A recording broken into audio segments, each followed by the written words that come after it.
Bom dia, Fernanda, Paulo, Mariana, meu amigo Juliano, meu irmão querido. É muito especial estar aqui, né? Hoje eu tenho sido muito assim reservado para eventos, né? Por questão, primeiro, de segurança e segundo, por questão até de cansaço mesmo, sabe? Sendo super sincero. Mas eu me senti chamado mesmo a estar aqui, sabe? Uma cidade tão importante, uma das cidades que mais tem gente do país, tão perto de onde eu moro, estando próximo do meu amigo querido que está com a gente lá todas as semanas. E também, de vez em quando, é bom, sabe, até para a gente não esquecer, a gente conversar um pouco, debater um pouco e estar próximo aí da companheirada.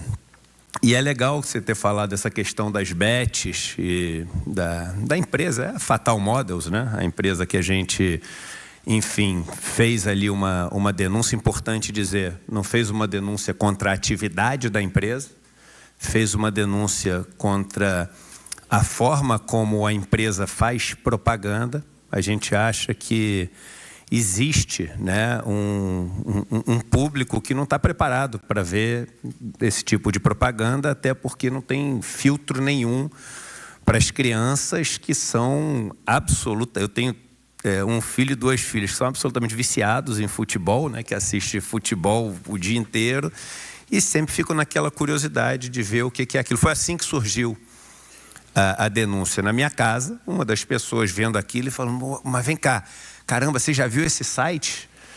E aí eu fui ver e fiquei surpreso, como realmente não tinha filtro nenhum. Mas por que eu estou trazendo esse ponto aqui? Primeiro, para dizer que a intimidação foi muito pior do que muitas pessoas imaginam, né? Eles não pararam só um caminhão na frente da nossa garagem de manhã. Eles pararam um caminhão de onde saíram 5 ou mais homens, todos eles pessoas todas assim fortes e até intimidando. Até uma pessoa falou: meu Eduardo, o que você tem contra tatuagem? Não tem nada, eu tenho tatuagem, mas imagina 5 caras saindo vestidos de preto, todos tatuados, parando, travando a entrada da tua empresa e saindo com máquinas fotográficas, fotografando todo mundo que entrava na empresa, né? E a gente está com um processo, né, que está correndo na justiça. A gente fez uma denúncia na polícia e na polícia, né, a empresa que tinha dito que isso era uma atividade de marketing, ela assumiu que tinha um advogado dentro do caminhão e que já foi preparado o advogado para, se a gente reclamasse de algum jeito, que eles estavam tapando ali a nossa entrada. Ou seja, o negócio foi 100% planejado. E o detalhe de crueldade da história é que eles não fizeram só isso, mas mandaram para o ICL uma caixa dentro de um saco preto com o meu nome escrito em cima, né? Então, a gente sabe bem o que quer dizer um saco preto, né? E aquele negócio bem com cara de máfia mesmo. E dentro da caixa tinha uma camisa do time de futebol com o meu nome escrito atrás, assim, sabe? Então, isso corre até hoje. Mas como tudo que acontece no Brasil, né, como o escândalo do Pedro Guimarães na Caixa Econômica, do Juscelino Filho no Ministério das Comunicações, do Lira com kit de robótica e tantos outros, depois que passa da moda, a gente busca outra coisa para estar conversando e esquece aquilo. Mas a gente não tem nem como esquecer, porque a gente ainda está com essa questão na justiça. E a gente sabe o quanto se incomoda. Em relação às bets, né, o maior, talvez, mal que pesa hoje, né, sobre as pessoas mais pobres do Brasil é verdadeiramente uma pandemia, isso que está acontecendo, que destrói vidas num ritmo assim absolutamente avassalador e fora de controle, mas que movimenta muito dinheiro. E por movimentar muito dinheiro, consegue comprar ou a simpatia ou a tolerância até de muita gente da esquerda e do governo, né? Enfim, mas são lutas que eu acho que valem a pena lutar. E a gente está falando aqui de 3 temas: comunicação, democracia e direitos humanos. E que são temas que que me são muito caros, porque eu acho que os três estão absolutamente relacionados. E eu vou até contar uma experiência um pouquinho diferente do que vocês talvez imaginem, porque eu acho que ela é muito valiosa para o que a gente está falando aqui. Toda essa minha trajetória junto, né, ao campo progressista começa com as minhas viagens pelo movimento dos trabalhadores sem terra, do MST. Eu comecei ali em 2019, né, a visitar acampamentos. Comecei pelo Paraná e depois passei a visitar no Brasil inteiro. Mas não eram visitas turísticas, né? Não era aquele... No Rio de Janeiro tem um jipe que você pega para andar na favela, para ver como é que é. Não, eu queria morar com as pessoas, trabalhar com elas, acordar com elas, viajar para encontros com elas, para poder entender um pouquinho, enfim, como é que é pisar aquele chão. Né? O nosso querido Darcy Ribeiro, Paulo Freire, o próprio Leonardo Boff, todos eles repetem muito aquela frase de que a cabeça da gente pensa onde o pé da gente pisa, né? Então era muito importante estar pisando, dormindo naqueles lugares. E foi um aprendizado assim incrível e ao mesmo tempo muito duro, né?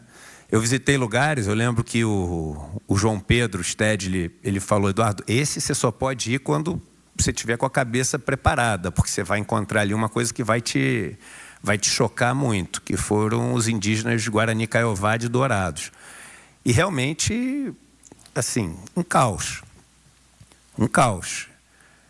As pessoas, elas fazem fila e se aglomeram na casa das pessoas mais ricas que ficam na cidade. Então elas saem dali e arranjam um jeito de ir até a casa das pessoas mais ricas, que é perto, e esperam os funcionários da casa entrarem, porque aí eles tiram o lixo. Então eles querem ser os primeiros a conseguir pegar o lixo que é tirado da casa. Então tem uma briga para conseguir pegar esse lixo. E é esse lixo que vai servir ali a comida que eles têm, os restos de comida que eles têm. Todo mundo tem alguém da família que já foi morto, e morto das piores maneiras possíveis. Por exemplo, né, com falsas ONGs que se colocam para distribuir comida e distribuem comidas envenenadas, pessoas que dão bebidas alcoólicas até os indígenas ficarem, enfim, ali com um estado de consciência completamente alterado, e depois atropelam eles para no exame dizer que eles entraram na frente dos carros.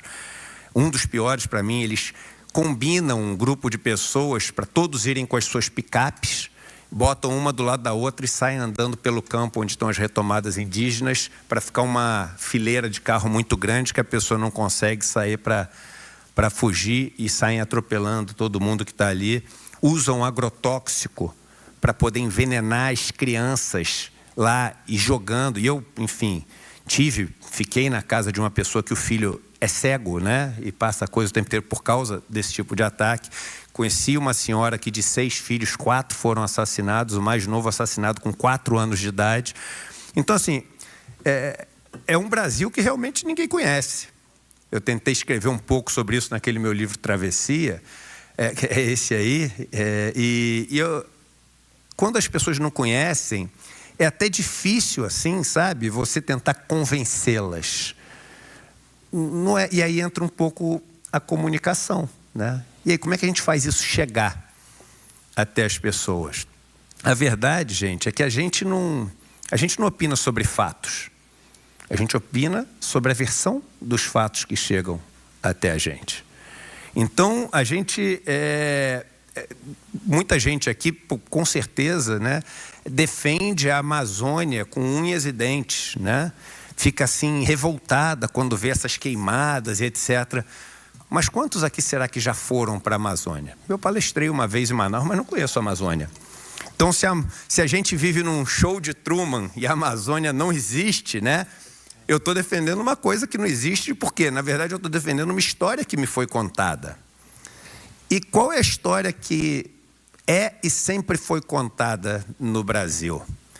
É uma história que desperta a nossa atenção para o sofrimento das pessoas mais pobres?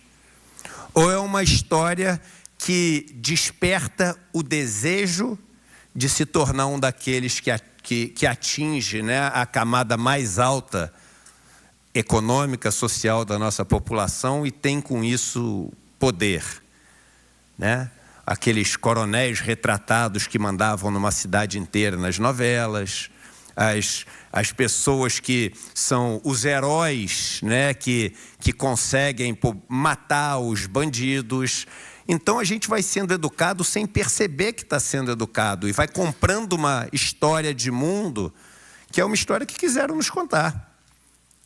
Talvez todos que estejam aqui, porque somos, né, de uma geração onde todo mundo ligava a TV para assistir novela, talvez a gente tenha boa parte da visão de mundo que a gente tem aprendida em novelas que a gente assistiu. Onde nessas novelas não aparecia uma médica negra.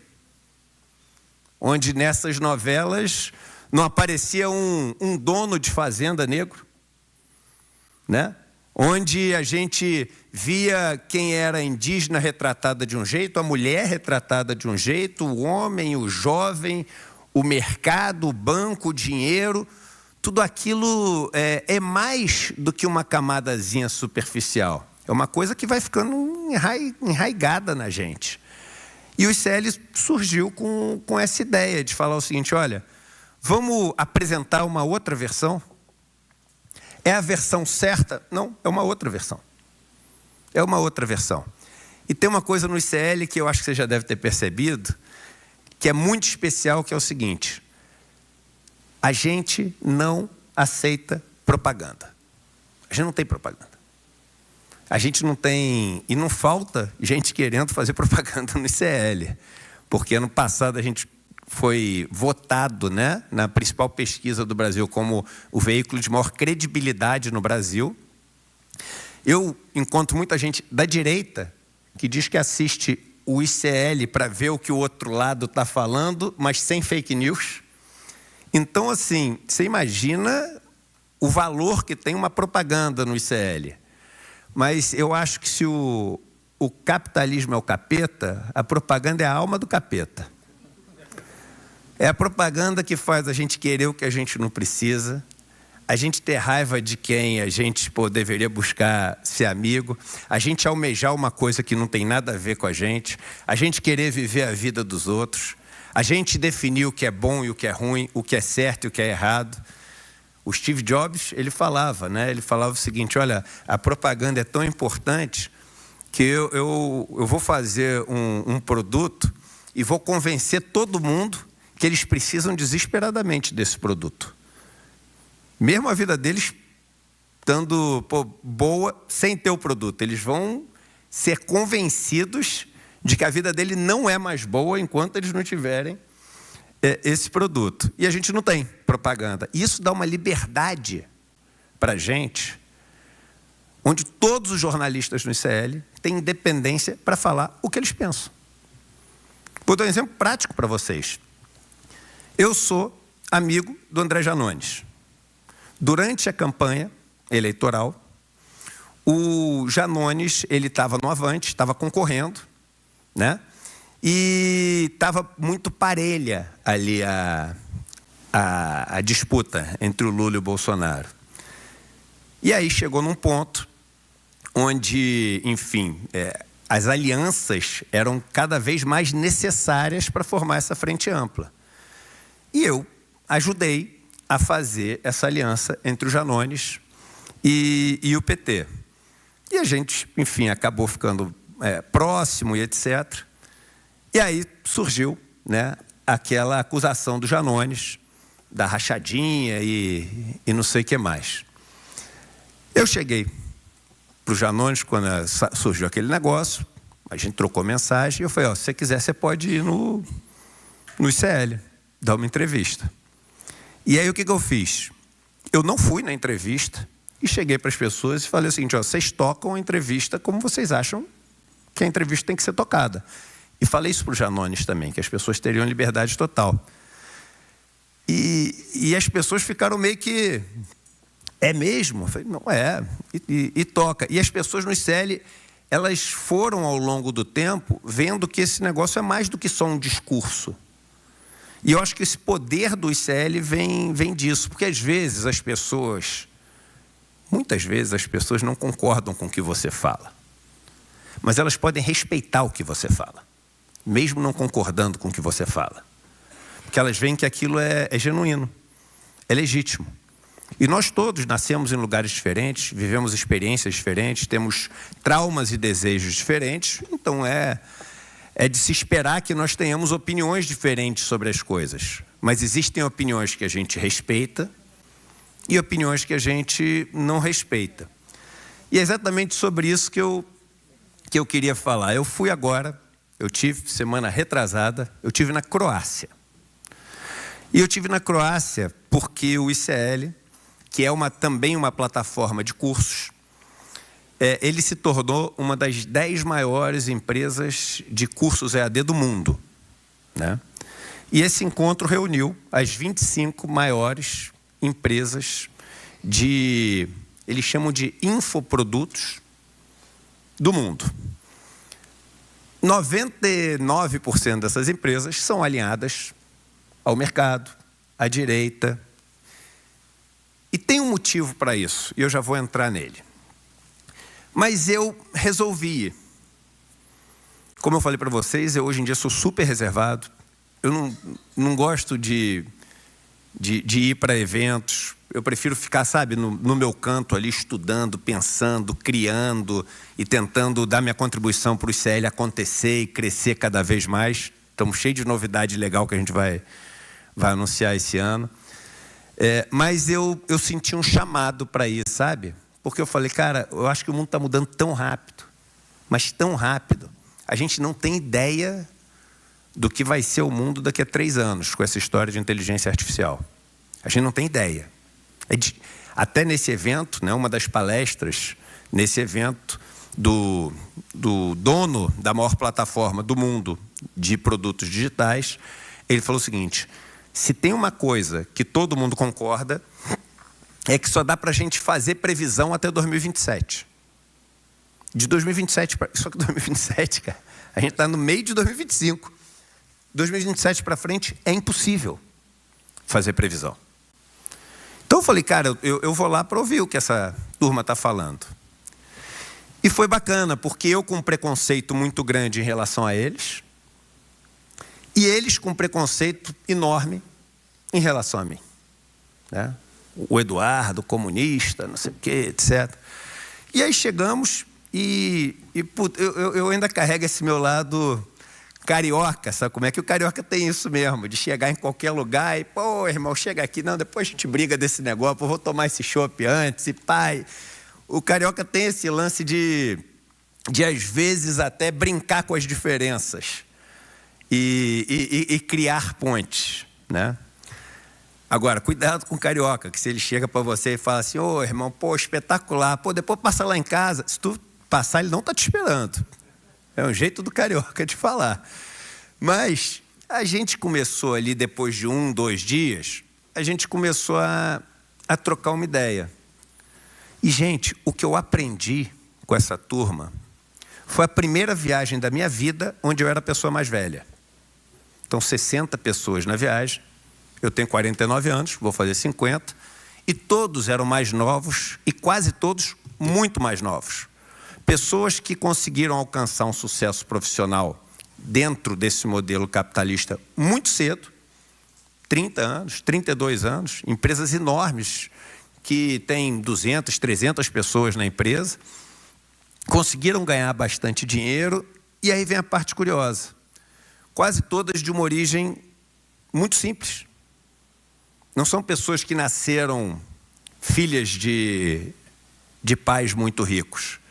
Você estava falando da questão da Oxfam. O ano passado foi o primeiro ano na história onde nenhum novo bilionário do mundo acima de 30 anos conquistou o seu próprio dinheiro. Que a gente já sabe que se conquistou, né? Mas mesmo assim, foi a primeira vez que todos são herdeiros. 100%. 100%. E esses garotos que estavam lá, eles não são herdeiros. E a gente pode aqui discutir o dia inteiro, mas o que eles fazem, presta atenção, etc. E podemos discutir.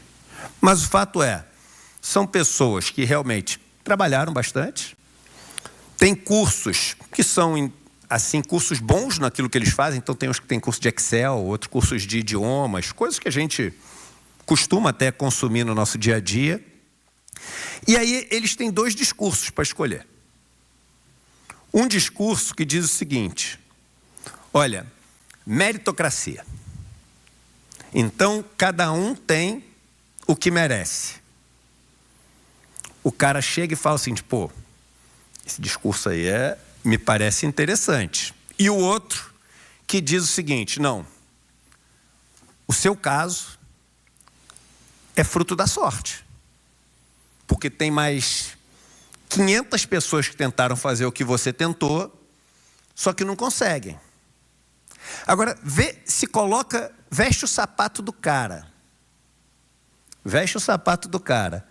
Em ele tem reconhecido de alguma maneira todo esse esforço. Ele é chamado de um cara inteligente.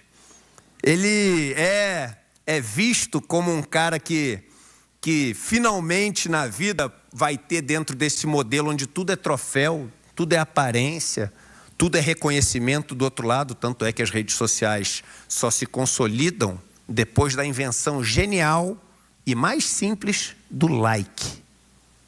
O like, a revolução da rede social é o like. Então, é uma sociedade, a sociedade capitalista, do reconhecimento do outro. Não é uma sociedade do autoconhecimento, do autodesenvolvimento. Por isso, é uma sociedade cada vez mais sectária, dogmática e religiosa e menos espiritual. Menos desenvolvida na questão da empatia, da conexão com o que o outro é de verdade, do humano com o humano. Essa é a grande lance do reconhecimento do outro que as redes sociais perceberam no like. Aí esse cara fala assim, eu vou escolher onde eu tenho valor. Então, eu acho que é muito importante para a gente fazer essa luta pelos corações e pelas mentes, a gente sabe entender o que se passa na cabeça das outras pessoas, que foi o que eu fiz ali, caminhando com os irmãos e irmãs do MST e dos indígenas, mas foi o que eu fui fazer lá agora também. Você quer ver um erro que eu acho que a esquerda tem hoje em dia? A gente defende, e tem que defender, o SUS. Agora, a gente chegar e romantizar o SUS é um erro. No Vai para Cuba, a frase que eu mais gosto do Vai para Cuba é do presidente de Cuba. Aliás, um ponto interessante aqui, vocês vão ouvir isso, eu quero que vocês guardem isso. Eu já entrevistei um monte de autoridade, assim, presidente, ministro, etc. Sabe qual o único que não pediu para ver as perguntas antes? O presidente de Cuba. Ué, mas não é o ditador? Não é o regime que não tem liberdade? Eu fiquei assim, eu falei, mas será que ele não vai pedir as perguntas antes para aprovar? Nada. Nada. E ele dá uma resposta que é o seguinte, quando eu começo, né, ali, a defender Cuba, e pá, não sei o quê, querendo parecer bacana para o presidente, aí ele me fala o seguinte, Eduardo, não há que romantizar Cuba. Não temos que romantizar. Quando a gente romantiza, a gente se distancia, porque as coisas são imperfeitas.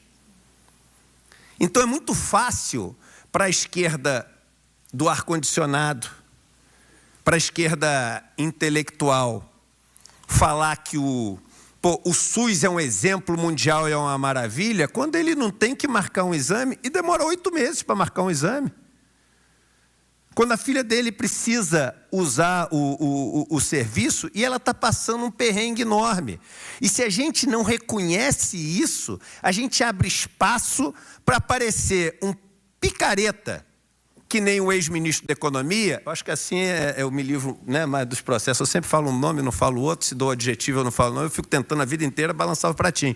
Mas que chega e fala que vai dar o voucher e que o cara vai poder ter um serviço de saúde de qualidade. A gente tem que entender que as pessoas sentem a carência de um atendimento digno e falar que é o seguinte, olha só, isso que existe é uma coisa que vários lugares do mundo não têm. Nos Estados Unidos você quebrou a perna, é o seguinte, pro resto da vida você vai ser endividado, mas não é isso que a gente quer. A gente quer que você seja atendido com toda a dignidade, não é com a dignidade mínima. Se não sabe o que vira a esquerda? A esquerda vira o seguinte, você quebrou a perna, você vai ficar endividado pro resto da vida. A gente vai te deixar esperando 10 horas e vai botar um band-aid na perna. Pô, não é nenhum dos dois. É a história da renda mínima. A renda mínima é importante? É importantíssima. Mas tem que ser o objetivo da esquerda, a renda mínima? Você criar uma legião de pessoas que não vai mais te encher a paciência? Porque estão ali fadadas a viver para sempre com o mínimo e nunca mais saírem dali? Ou a gente tem que lutar pelo que você está falando, a redistribuição mesmo do capital, da riqueza. O MST, olha o que é uma falha de comunicação. E eu faço questão o tempo inteiro, falei isso agora na feira. O MST decidiu por uma comunicação que é válida, mas tudo tem risco. Que é o seguinte, nós produzimos alimentos saudáveis, orgânicos, maior produtor de arroz orgânico do Brasil, etc. A moda do boné do MST, mó barato. Conseguiu atrair a simpatia de um monte de rico bonzinho. Eu criei nos meus discursos essa categoria do rico bonzinho, né? O rico bonzinho é aquele, também gosta, eu já ouvi essa, também gosta de pobre, não sei o quê, não. Tem um amigo.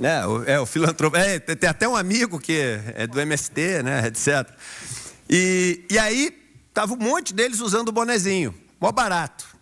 Champanhe, caviar, não sei o que, oba-oba, bonezinho do MST, então tá tranquilo, tá resolvido. No dia que teve a ocupação da Suzano, todos gravando mensagem, falando o seguinte, mas com isso eu não concordo. Eu falei, meu irmão, então tu não entendeu nada do MST. Tu tá achando que o MST é feira de orgânico? MST é movimento de luta. MST não é feira de orgânico. O MST é um movimento de luta para tentar mudar uma realidade que é assombrosa. Obrigado. Um país que é um dos 3 maiores produtores de alimento do mundo e que tem um monte de gente que passa fome. E quem não passa fome paga muito mais caro do que tinha que pagar.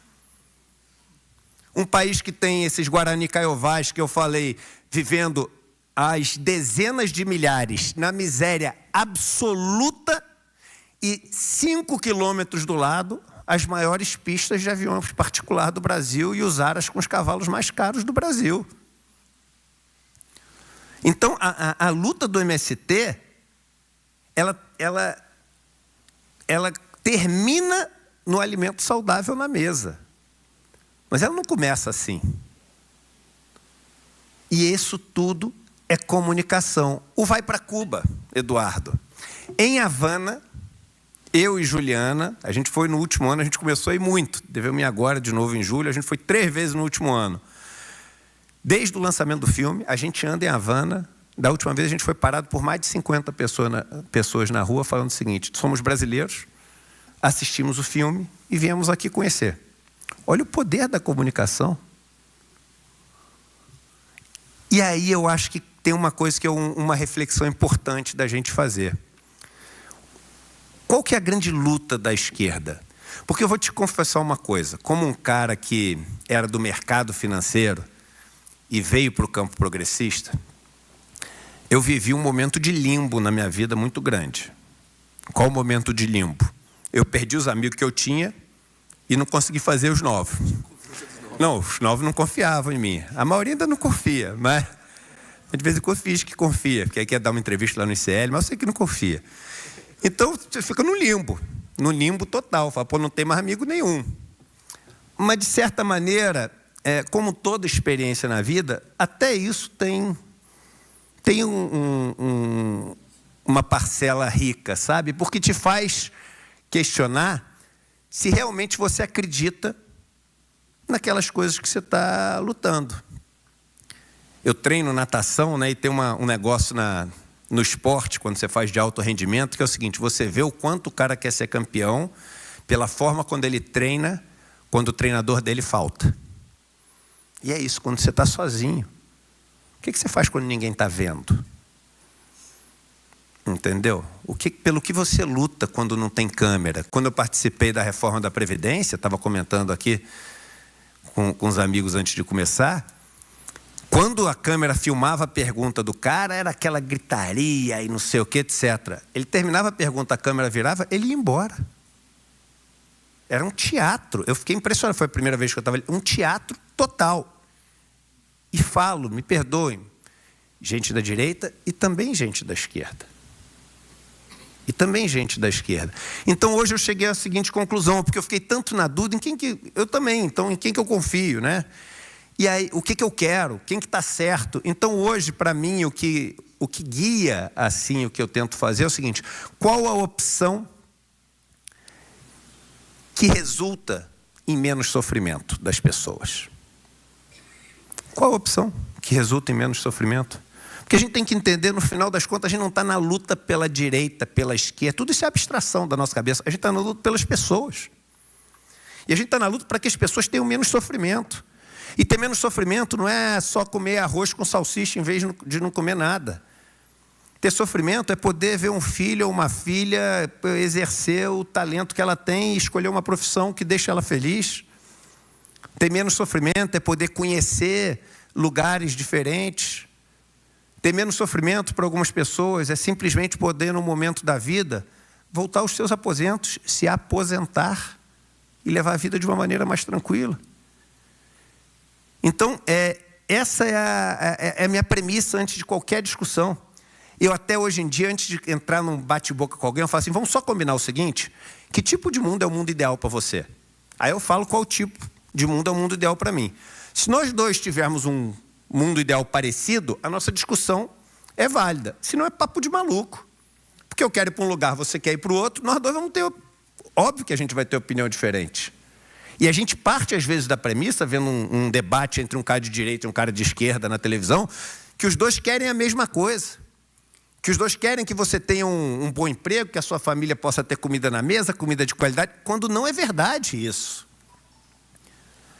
E aí eu acho que é o seguinte: nós, na esquerda, temos que nos voltar para essa causa. O que causa sofrimento nas pessoas? Porque boa parte da esquerda virou fiscal dos outros, sem se preocupar mais com as pessoas. Ela está preocupada com ela. E, gente, um exemplo prático, a inteligência artificial. Agora tem uma turma que é a fiscal da inteligência artificial. Qualquer post que você tiver, se tiver qualquer coisa de inteligência artificial, pô, você usou IA, não sei o quê, que absurdo. É o seguinte, gente, a gente tem que lutar. A gente tem que lutar contra esse perigo, que é o maior perigo do mundo, que é o monopólio que a gente tem em cada um dos setores de tecnologia por uma Big Tech? Tem. A gente tem que denunciar o roubo de propriedade intelectual? Tem. A gente tem que lutar pelo direito dos artistas que estão sendo atropelados pela inteligência artificial? Tem. Agora, irmão, a gente tem que dar lição de moral para uma pessoa que usou inteligência artificial? A gente vai aproximar ou vai afastar as pessoas com isso? Imagina que a companheira trabalhou o dia inteiro, saiu às 5 horas da manhã, arrumou a coisa em casa, levou os filhos na escola, pegou o ônibus, 2 horas de ônibus, foi para lá, voltou, não sei o quê. 10h30 da noite ele está em casa e tem uma opção dele fazer uma coisa que ele sonhou a vida inteira: ele virar um personagem em quadrinho. Aí o cara pega e entra e fala assim: pô, faça a minha foto um personagem em quadrinho. Ele posta, quando ele posta, aí vem a patrulha falando o seguinte: usou o IA, que absurdo, você está alimentando o fascismo, não sei o quê. O cara: meu irmão, eu só queria dar uma risada no final do meu dia, eu só queria me ver vestido de personagem sei lá, da Turma da Mônica, sei lá do quê. A gente tem que lutar para esse direito autoral ele ser protegido e preservado. A gente não tem que lutar contra o cara. Mas a gente virou um pouco isso. Quando eu digo a gente, porque isso vai afastando. Eu ouvi a frase de uma liderança outro dia, liderança de povo mesmo, da esquerda, daquelas radicais, e ele falou uma frase que eu guardei, porque foi muito forte. Ele falou: só sobrou o que é chato para a gente. A esquerda irmão, era o festival, era a música, era a galera, quando não podia dar beijo na boca, tá dando beijo na boca. Era o cara tá dançando do jeito que ele queria. Tá entendendo? A gente tem que recuperar isso de volta. Na primeira festa, e ele estava lá, que eu fui, ali do MST, no centro de São Paulo, eu falei: cara, por que eu fiquei a vida inteira indo nas festas de direita, irmão? Pô, aqui tu tá na fila, o cara lá da frente fala: deixa que eu pego para você. Aí o outro senta na tua mesa, daqui a pouco eu estava sentado na mesa da Dilma, e todo mundo brincando, sambando, aí o Suplicy foi dar uma canja. Falei: pô, meu irmão, é isso que eu quero da minha vida, cara. Ficar naquelas festas chatas, o cara servia um canapé sem gosto lá, tinha que botar, pô, pelo amor de Deus. Entendeu? Então, cara, eu acho que esse é um desafio que a gente tem hoje. A gente não pode ser chato. A gente tem que se aproximar das pessoas. A gente tem que pegar na luta aquilo que é o mais importante da luta. A luta para que uma pessoa não sofra. E é essa, no final, a luta do movimento LGBTQIA+, dos povos indígenas, o movimento negro. Tudo isso é uma luta por menos sofrimento. Mas essa luta tem que sempre resgatar o que é prazeroso, divertido, o que nos une, o que nos vincula, o que nos faz abraçar, chorar e rir junto. Porque é só assim que a gente vai conseguir voltar a criar uma grande comunidade no campo progressista. Eles fizeram isso na extrema-direita. E a gente esqueceu como se faz isso. A gente tem que recuperar isso, porque é só com alegria e junto que a gente vai conseguir fazer a revolução que esse país precisa.